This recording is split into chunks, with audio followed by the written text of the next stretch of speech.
Alicia sat quietly by her window, watching the winter fog settle on the glass. She held a cup of coffee, but her mind was somewhere else.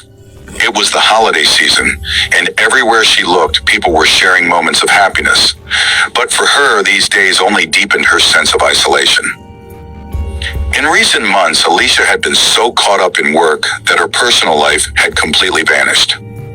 No hangouts with friends, no new experiences. As the year came to a close, she felt a deep emptiness in her life. Suddenly, her phone vibrated on the table.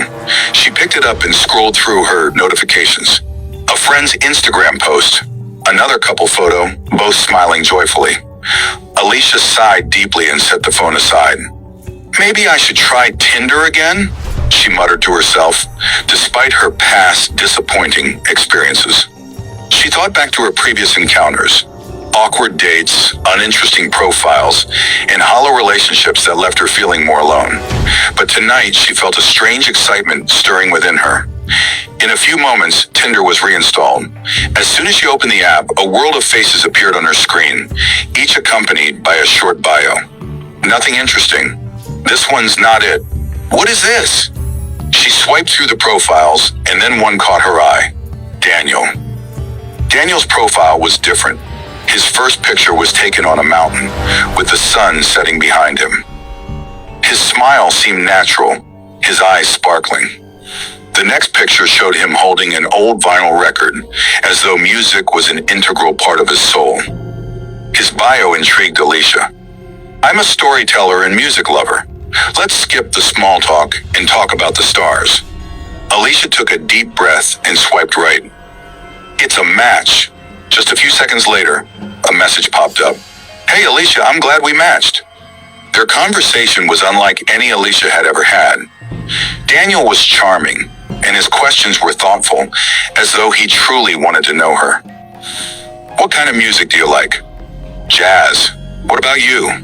I love classical music, but the blend of jazz and classical is magical, right? They talked about more than just music. Books, movies, dreams of the future. Alicia felt herself drawn into a deep connection with him. A few days later, Daniel invited her for dinner. I can make you pasta al limon. It's my specialty. You're going to a stranger's house? Liz asked worriedly. They were sitting in a cafe where Alicia had just told Liz about her upcoming date.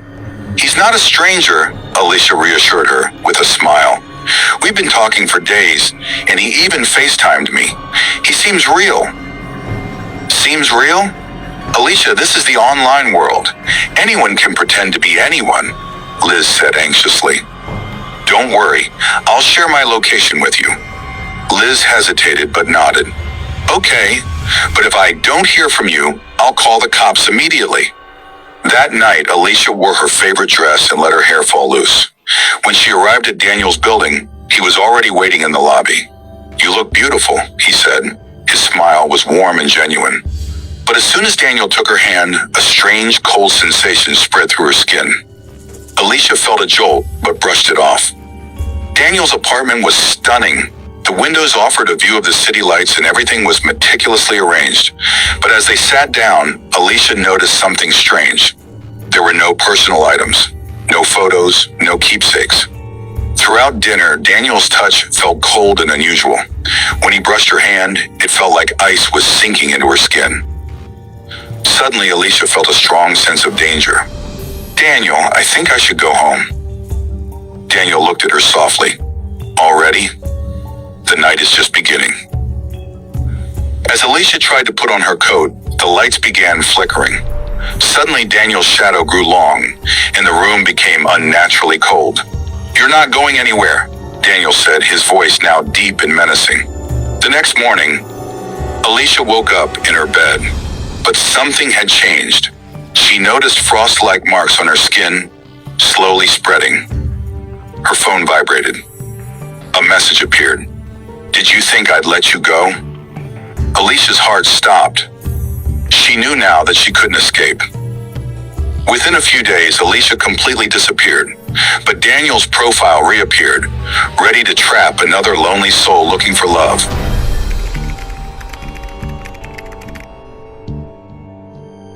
It started as a simple message on a dating app.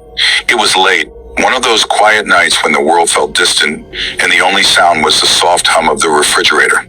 Sarah had been scrolling mindlessly through profiles, her fingers swiping left and right almost automatically. A part of her felt disconnected from the digital world, having just moved to a new city. She wasn't sure what she was looking for, but the loneliness crept in slowly, leaving her wondering if there was something more to this strange online world. She had always been cautious about dating apps, aware of the risks, but tonight her usual skepticism seemed muted. Maybe it was the silence of her new apartment or the uncertainty of her situation, but she felt an unusual sense of curiosity stirring within her. That's when it came, a message from someone named Noah. "Hi Sarah, I think you're beautiful." It was simple, too simple really, and yet it stood out to her in a way she couldn't explain. She stared at the message for a long moment, almost passing it by, but something about his profile caught her eye. His picture was striking, a man with dark hair, wearing a gray hoodie, standing in a forest with dim golden light filtering through the trees. His eyes were intense, a little too intense yet welcoming. It was the smile that did it, the kind of smile that made you think there was a secret behind it, a mystery waiting to be unraveled. Without thinking too much, she replied, "Thanks, I'm new to the area, just trying to meet people." And from there, the conversation began. They talked about everything, his hobbies, her job, the city. Noah was charming, thoughtful, and easy to talk to. He asked questions, listened intently, and responded in ways that made her feel seen, heard, valued. It was different from the usual banter on dating apps, where conversations felt shallow, like there was a hidden agenda behind every word. With Noah, everything felt natural. It felt real.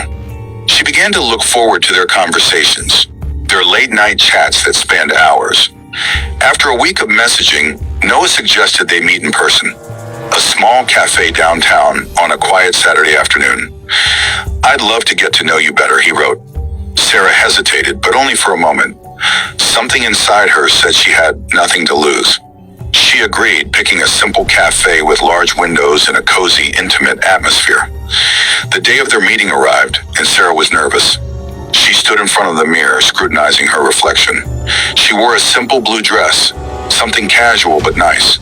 She wasn't trying to impress anyone, at least that's what she told herself. But deep down there was a flutter of anticipation, the kind of anticipation that had been missing in her life for far too long. When she arrived at the cafe, she was early. She chose a table by the window and sipped her coffee as she waited. The minutes ticked by slowly, each second adding to her growing sense of unease. 20 minutes passed, then 30. She checked her phone, wondering if he had sent a message. There was nothing.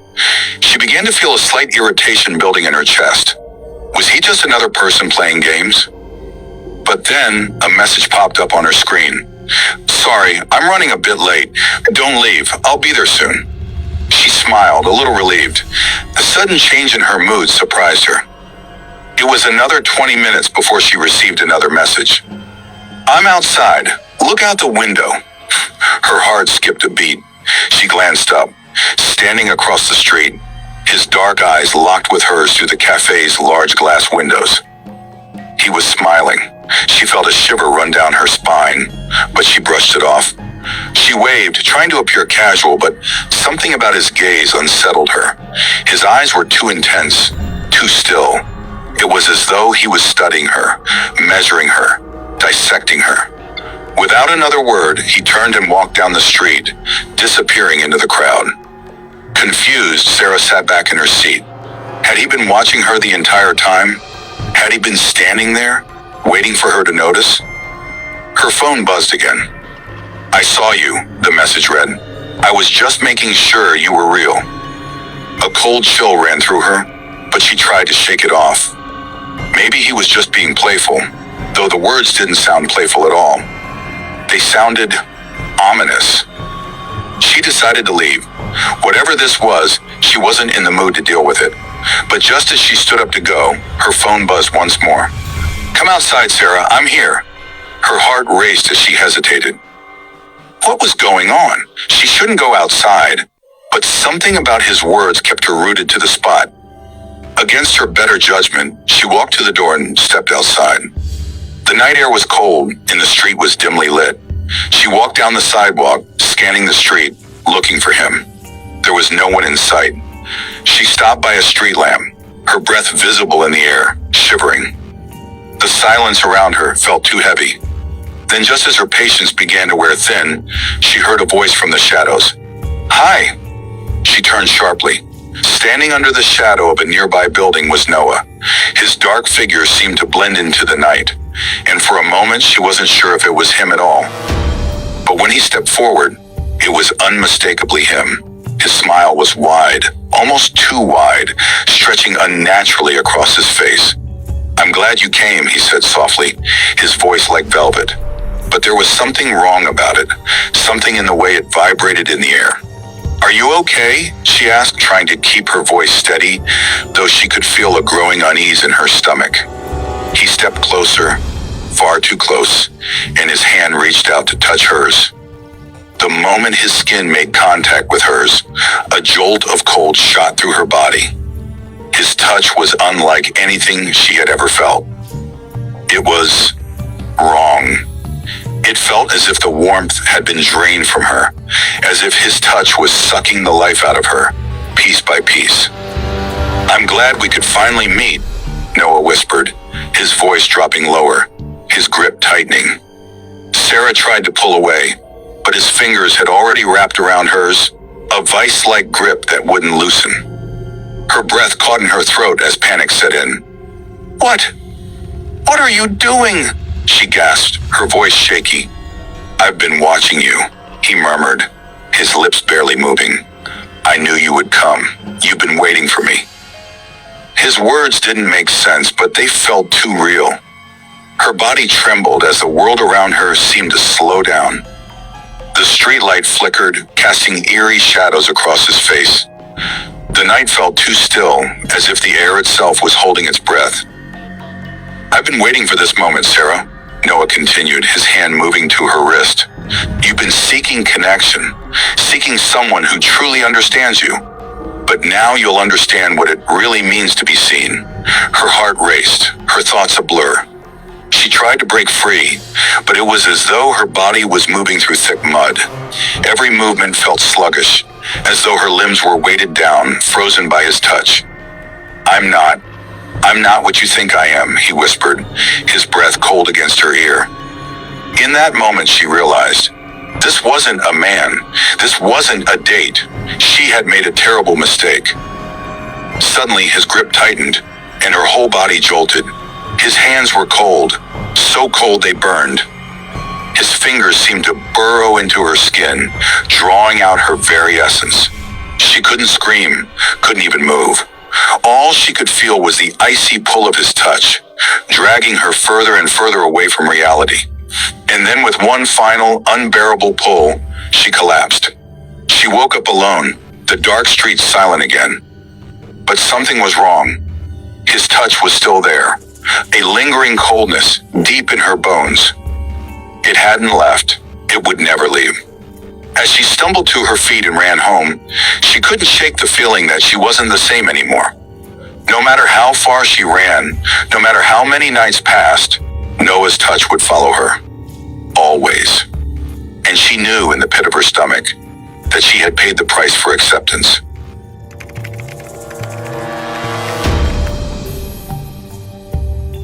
The Night Stalker.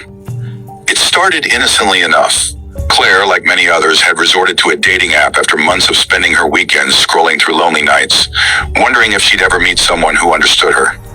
She'd had her fair share of encounters, some strange, some mundane, but none of them compared to the creeping unease she would soon face. The first message from Samuel was simple. Hey, how's your night going? A small, polite greeting, followed by a casual introduction. His profile picture was blurry, grainy, like something hastily snapped. It showed a man with dark eyes and a faint smile, standing outside with what seemed like the shadows of trees behind him. His smile was warm, but didn't quite reach his eyes. The unease crept in, though Claire quickly dismissed it. It was probably nothing. They started talking. Samuel didn't bombard her with long-winded messages or corny pickup lines. He was conversational, casual, but there was a strange intensity beneath his words that Claire couldn't place. They talked for hours that first night. He asked questions that were oddly personal, but not in an aggressive way. More like he was learning her, piece by piece. "What do you do for fun?" he'd asked. "I like to read. I watch movies sometimes, or just go for walks," Claire replied, typing as she glanced at the clock. It was already past midnight. "I think you like the quiet." "I can feel that in your words," Samuel had replied. It made her shiver, but she told herself it was just a coincidence. The next few days were no different. Their conversations became more frequent, more intense. Samuel seemed to know just what to say to make her feel noticed, valued, and yet there was an undercurrent she couldn't ignore. He always asked about her routines. What time she went to bed. What she ate for lunch. He seemed to watch her every move, virtually at least. But it wasn't until that night, the night that messages started to change, that Claire felt the first real shiver of fear. "How are you feeling?" Samuel had asked as usual after a few hours of silence. "I'm okay," Claire typed back. "Just tired." "Do you ever get the feeling someone is watching you?" he asked, his message coming so quickly that it felt like it had been waiting for her reply. Claire froze. The air in her apartment felt colder, thicker. She looked around, trying to convince herself it was nothing. Just a coincidence. Maybe he was just being playful. "I don't know," Claire replied hesitantly. "Why would you ask that?" "I can feel you," Samuel replied. "I can feel your presence even through the screen." Her stomach tightened, her fingers trembling as she typed. "What do you mean by that?" "Every time you respond, Claire, it's like you're touching me. You're letting me in. I can feel you every time you reply, every time you let me in." Samuel's words were slow, deliberate. There was an eerie calmness in his tone that sent a wave of discomfort through her. Her heart raced. She stared at the message, unsure how to respond. She felt a sense of unease, as though someone were standing just behind her, their breath heavy on her neck. She tried to shake it off, but his next message sent her spiraling. "I know you're sitting alone right now, Claire. I know exactly where you are." She stood up, her legs weak beneath her, and walked over to the window. The street outside her apartment was empty, bathed in the glow of streetlights. Nothing seemed out of place, yet that feeling, the one gnawing at her insides, didn't fade.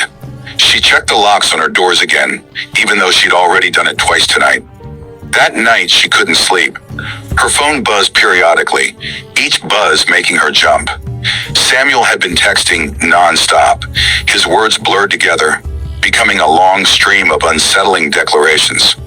"I'm right here with you. I'm closer than you think. You can't escape me." Around 2:30 a.m., when the last message came through, her eyes widened. "I've been watching you, Claire. I've always been watching." Something in her mind snapped. She needed to know who this man was. Who could be so invasive, so bold in their words? Her fingers trembled as she went to his profile. But what she saw made her stomach drop. His profile picture had changed. It was still blurry, but now it was different. It wasn't the same image of him in the shadows. It was a picture of her, taken from outside her apartment window. Her heart stopped. She immediately started typing, her hands shaking. "How did you get that picture?" There was no immediate response. Claire waited, her pulse hammering in her ears. It felt like hours had passed before his message appeared. "I'm outside your window, Claire. I've been here all night." She ran to the window, her breath quick and shallow. She looked down, seeing nothing but darkness below. Yet the hairs on the back of her neck stood on end. She couldn't explain it. It felt like he was there, watching her every move. The only sound was the ticking of the clock on her wall. Her phone buzzed again, and her stomach twisted in knots as she read his latest message. "I can feel your fear. I can taste it." She backed away from the window, terrified. Her mind raced, panic taking over. She couldn't stay here. She needed to leave. She needed to get out of this apartment, away from the suffocating feeling of being hunted. But just as she turned to grab her keys, there was a knock at her door. Quiet, hesitant at first, then louder, persistent. Claire froze. Her heart seemed to stop in her chest. A second knock echoed through her apartment, followed by a whisper through the door. "I'm here, Claire. Open the door. I've been waiting." Her body moved of its own accord. She didn't know how, but before she could stop herself, her hand was already on the doorknob, turning it slowly. Every fiber of her being screamed at her to stop, but the compulsion to open the door was overwhelming. Then she stopped. No, she couldn't do it. She wouldn't. She pulled her hand back and backed away from the door, her breathing ragged. "No," she whispered, her voice trembling. The knock came again, louder this time. "I can feel you inside. Let me in, Claire. Let me in." A message appeared on her phone. "I've touched you already, Claire. Every time you respond, every time you look at your phone, I'm inside your mind. My touch is already on your skin." The door rattled. She could hear the faint sound of breathing, slow and steady, from the other side. Her phone buzzed again. She didn't dare look at it, but the vibration shook her to her core. "I'll be here, Claire. Always with you. You can't hide." Her fingers trembled as she picked up the phone. She opened the message. "I'm in your mind now. I've touched you." Claire screamed. The door burst open. Samuel's face appeared, not through the door, but through the reflection in the dark window. His eyes were black, hollow, and staring at her, as if he'd always been there.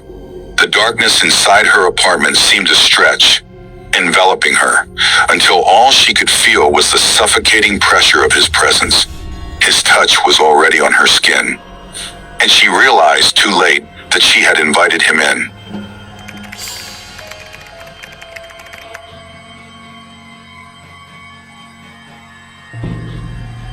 It was supposed to be just another swipe, another match in the sea of countless others. That's how I met Emily. A quick glance at her profile, a few exchanged messages, and soon enough, we were chatting like we had known each other for years. She was different from anyone else I'd met on the app. Sweet, thoughtful, and always so eager to talk. I felt an immediate, unusual connection, like something was drawing me to her. I told myself it was just the excitement of meeting someone new, but there was something about her, something I couldn't put my finger on. The first date was simple enough. A coffee shop, a walk in the park. I remember how warm her hand felt when it brushed mine as we sat on the bench, lingering just a second longer than I expected. I shrugged it off, thinking it was just the natural progression of things. People are friendly on first dates, right? But a strange feeling lingered in the back of my mind. A whisper of unease, a sensation I couldn't quite shake. As the weeks went on, Emily and I spent more time together. The more I saw her, the more I felt this strange pull. Each time she touched me, whether it was a soft touch on my arm, a brush of her fingers against mine, or the way she would hug me goodnight, I felt a wave of warmth, but it wasn't like any warmth I had ever felt before. It was heavier, as though her touch anchored me to the moment. Each caress seemed to leave a mark, not on my skin, but somewhere deeper inside of me. It was almost as though I could feel her presence even when she wasn't around. But then things started to change. The touches, once tender and affectionate, became insistent. Whenever we were together, her hands were always on me, my shoulder, my hand, my waist. At first it felt like reassurance, like a comforting embrace. But over time it began to feel suffocating. I found myself pulling away when she wasn't looking, but no matter how subtly I tried to distance myself, she was always right there. Her hand would find its way back to mine, her fingers wrapping around my wrist, and when I pulled back, it was as though she could feel it and would pull me closer. I started having dreams about her. At first they were sweet dreams, where we walked together in a field of flowers or sat by the ocean, talking about everything and nothing. But then they grew darker. In the dreams, Emily would chase me, her fingers reaching for me from the shadows. I'd wake up with the distinct feeling of her touch lingering on my skin, cold and clammy, as though she had been beside me all night. But when I would open my eyes, the bed was empty. I tried to ignore the feelings. I told myself I was just stressed, that maybe I was just overthinking everything. But the more I tried to convince myself, the stronger the sensation became. One night I woke up to find her standing by my bed, staring at me. Her eyes were wide, unblinking. There was something in her gaze, something hollow, something that didn't quite belong. I could feel her presence without even touching her. Her hand was stretched out, almost as if it were hovering in the air, waiting for me to take it. "I've been thinking about you," she whispered, her voice soft but strange, like it was coming from somewhere far away. I didn't know what to say. My throat went dry. She stepped closer, her fingers brushing the side of my face as if to wipe away a non-existent tear. Her touch was cold, colder than any human touch should be. My heart raced and I pulled away, but she followed me, always too close. "I just want to be near you," she said, her voice almost pleading. "You're mine, right?" I should have said something. I should have pushed her away, but I didn't. Instead, I nodded, unsure of what else to do. It felt like an answer she wanted to hear, an answer that kept her from leaving. But deep down, a part of me screamed to run. The next morning, I woke up with the sensation of her touch still in my skin. Her fingers seemed to have left imprints, as though her presence had marked me in some way. I tried to ignore it, but the sensation of her hand on my wrist, her fingers on my neck, was always there. I couldn't escape it. When I saw Emily that evening, she seemed different. Her smile was forced, and there was something in her eyes that I couldn't place. As we sat on the couch, her hand found its way to mine again. But this time, it wasn't the familiar warmth I had come to expect. It was an icy chill, like her skin was made of something other than flesh. I tried to pull away, but her grip tightened. "You don't want to leave me, do you?" she asked, her voice low as if she was testing me. I pulled back, trying to free myself from her grip, but she held on tighter, her fingers digging into my skin. "Emily, you're hurting me," I said, trying to keep the panic out of my voice. She smiled, her eyes narrowing. "Everything will be fine," she said, her voice taking on an eerie, almost hypnotic tone. "You're mine, remember?"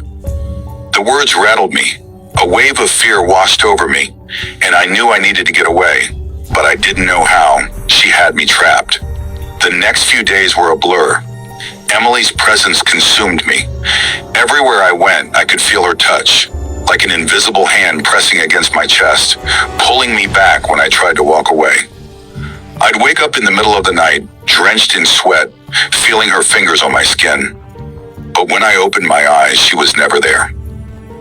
The final straw came one evening when I came home early. I expected to find her at work, but when I walked through the door, there she was, standing by the window, staring out into the dark street as if waiting for me.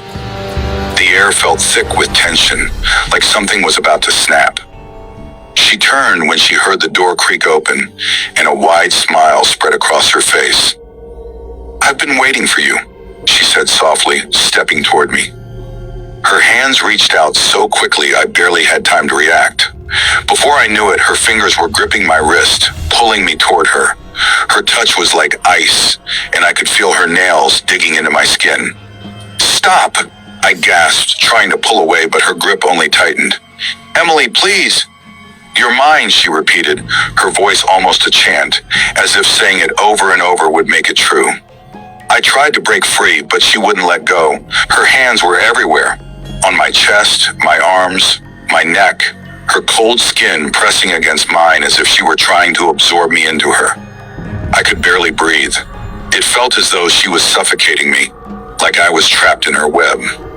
I pushed her away with all my strength, shoving her back with a primal force I didn't know I had. But the moment I broke free, I ran. I didn't look back. I thought that would be the end of it. I thought if I just left, if I just cut all ties, I could escape. But Emily was always with me. Her touch never left me. No matter where I went, no matter how far I tried to run, I could feel her fingers on my skin, her breath on the back of my neck. And in the dead of night, when I lay in bed, I would feel it again. The cold, familiar pressure of her touch on my hand.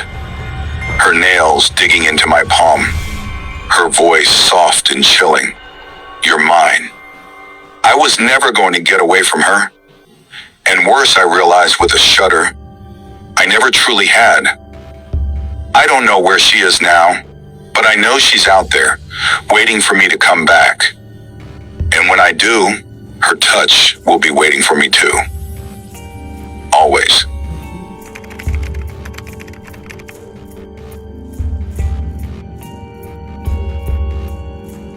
There's a cold feeling that settles in the pit of your stomach when you receive a message from someone you've never met before. It's the kind of sensation that sends a shiver down your spine and makes you second guess every decision that led to that moment. For Lila, it was a quiet Saturday night when the notification pinged on her phone. She had been scrolling through a dating app, half-heartedly glancing at profiles, swiping left more than right. The usual thrill of meeting someone new had long since faded into an indifferent routine, and the idea of meeting anyone felt like a distant fantasy. But then it appeared, a message from an unfamiliar profile with no picture, just a name, Jasper. The words were simple, almost too simple, but they were enough to catch her attention. "I've been watching you for a while. I know you're alone tonight." Her breath caught in her throat. It wasn't the first time she'd received a creepy message from a stranger online. People said strange things on dating apps, but this one felt different. There was no mistaking the unsettling chill creeping up her spine. Lila's thumb hovered over the screen, debating whether to ignore the message or reply. Curiosity, always her weakness, won out. She tapped out a quick response, hoping for some sign that this was just another prank. "Who is this?" To her surprise, Jasper replied almost instantly. "You already know."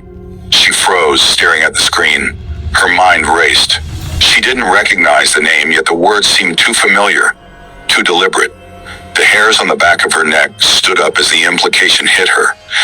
This wasn't just some random, unremarkable creep. This was someone who knew things about her, things no stranger should know.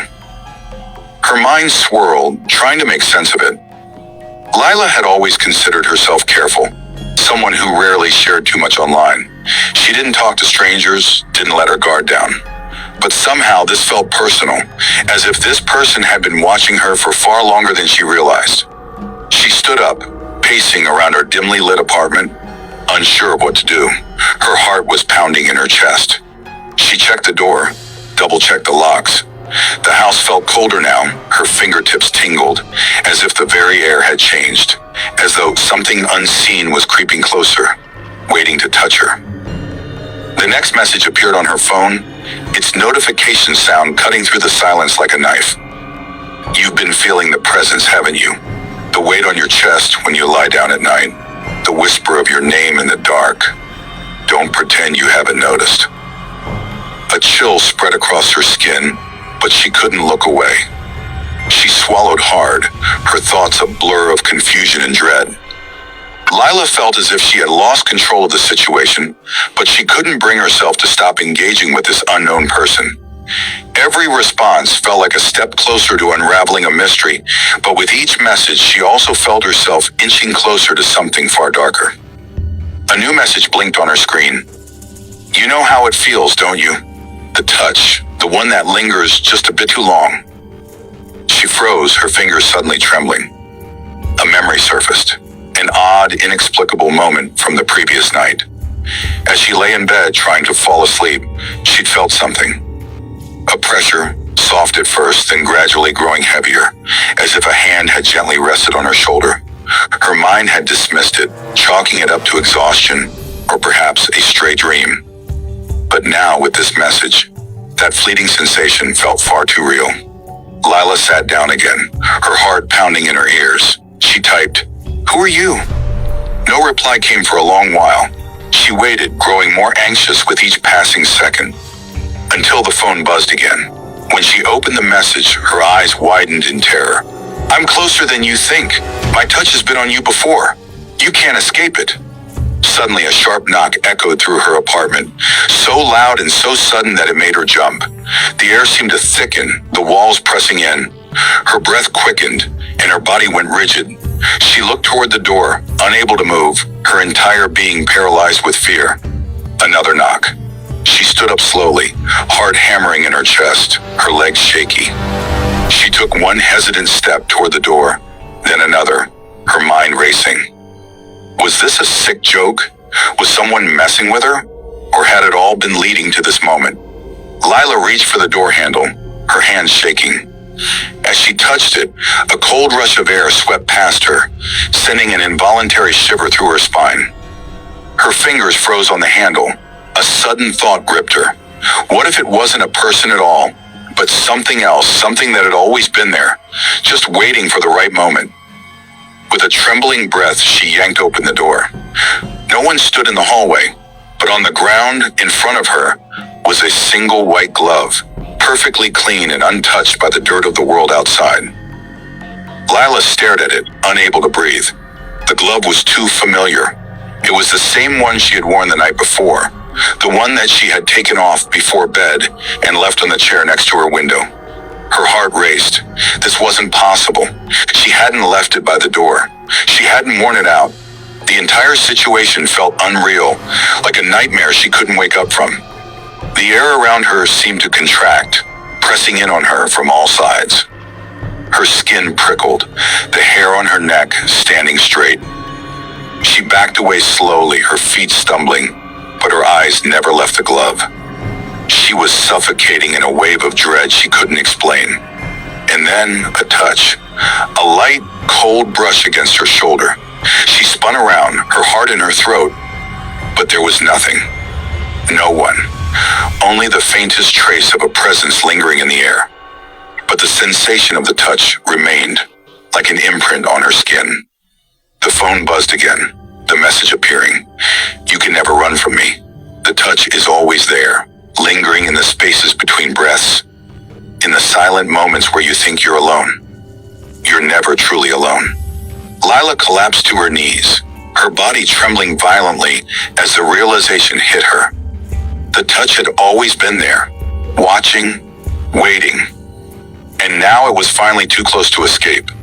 Panic overtook her as she tried to stand, but her legs were like jelly. She tried to scream, but the words caught in her throat. The sensation was growing, becoming more intense, the pressure on her chest heavier. It was like a cold, unseen hand was suffocating her. In that final moment, as the darkness seemed to close in around her, she felt it again. The chilling, unmistakable touch. The one that had been following her, hunting her all along. But this time it was not just a brush of skin. This time it was a grip, firm, unyielding, cold, and it would never let go. The phone slipped from her fingers, landing on the floor with a dull thud. The screen flickered, and then just before the darkness swallowed her whole, a final message blinked on the screen. See you soon? The room fell silent. The end.